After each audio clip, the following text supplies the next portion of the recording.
Hello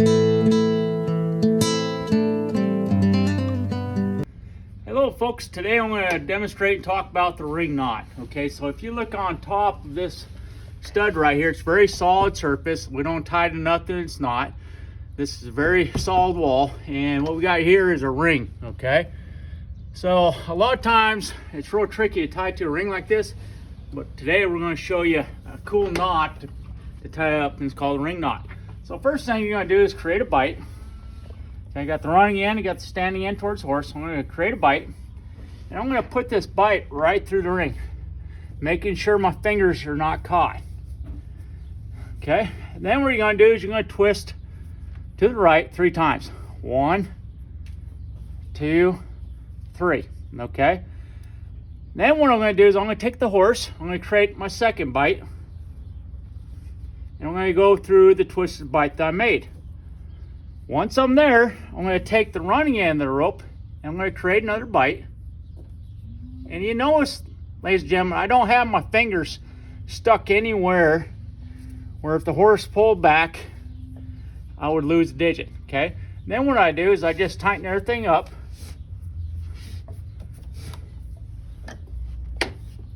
On the ring. And that is called a ring knot. Now you're going to ask, well, what's the big deal about this? Well, a lot of other knots, when the horse pulls back, it'll actually ball up and get stuck right inside of this ring right here.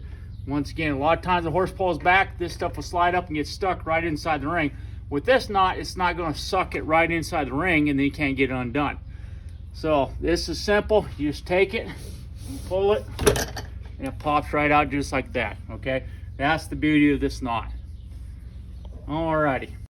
Hello folks, today we're going to talk about is tying to a hard rail. I know I don't personally like tying this low to a horse, but a lot of times you'll find places hitching rails are always this low, so sometimes you got to deal with it. Okay, you'll notice right now I have a piece of twine sitting on this this tie-up bar. Okay, now in a lot of barns and a lot of places you'll see a piece of twine tied up to it, and that's where you tie your horse up to, that piece of twine. Now the thinking behind that is that a horse could pull back if it gets real scared. It could break the piece of twine and it's not hurting its neck or anything like that. I could tell you that I don't really care for it personally. Okay, if you like it, use it. All right. I've just seen where a horse has been tied up to a hitching post, and then the horse gets scared. It breaks twine like it's supposed to, and the horse goes taking off into the arena, scaring a whole bunch of horses getting trained, and then riders getting hurt. I don't like it.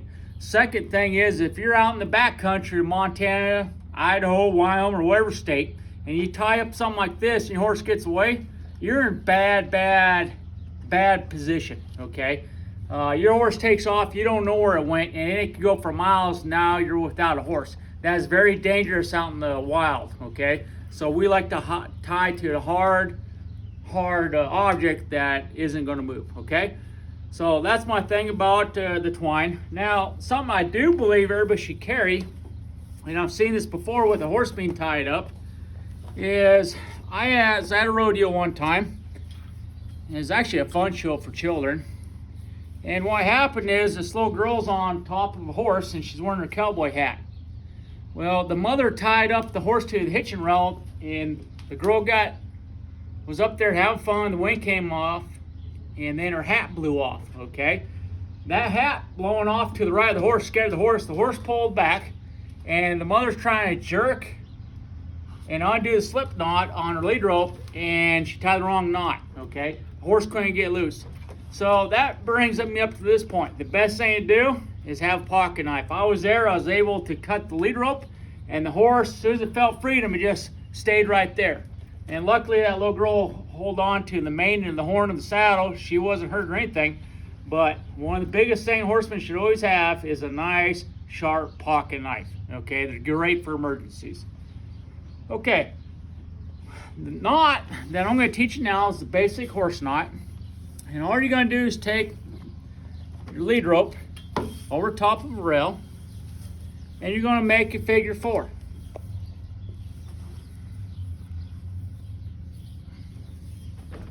So I'm going to take my excess,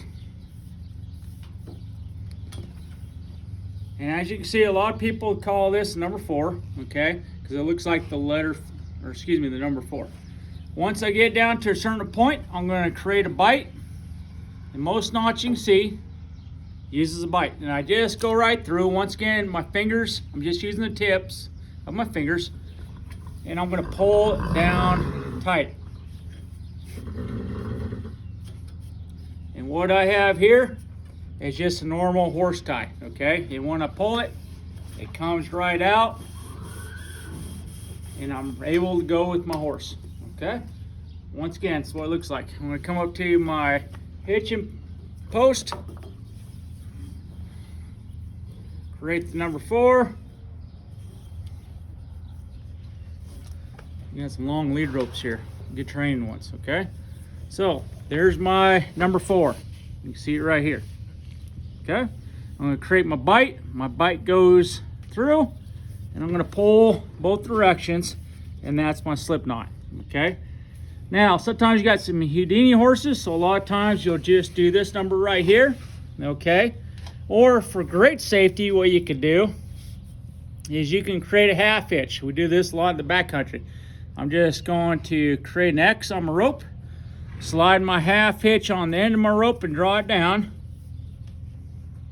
Okay, and that locks my rope in place. If the horse chews on it, pulls on it, locks it in place. I'm ready to go. Just undo it, pull, and we're off to the races. Okay. All right, and we'll have more knots in the future, ladies and gentlemen, but those are the main ones that I use. We'll also talk about, if you want, you could tie a horse up using a piece of twine.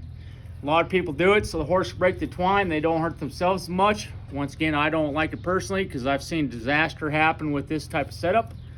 We also talked about the reason why we should have a good sharp knife. So there we go, ladies and gentlemen. I hope this helps you out. I hope you hit like and please subscribe to my channel. And hope you have a great day, enjoying your time in the living rooms or in your office watching this video. Take care now. We'll see you on the trails.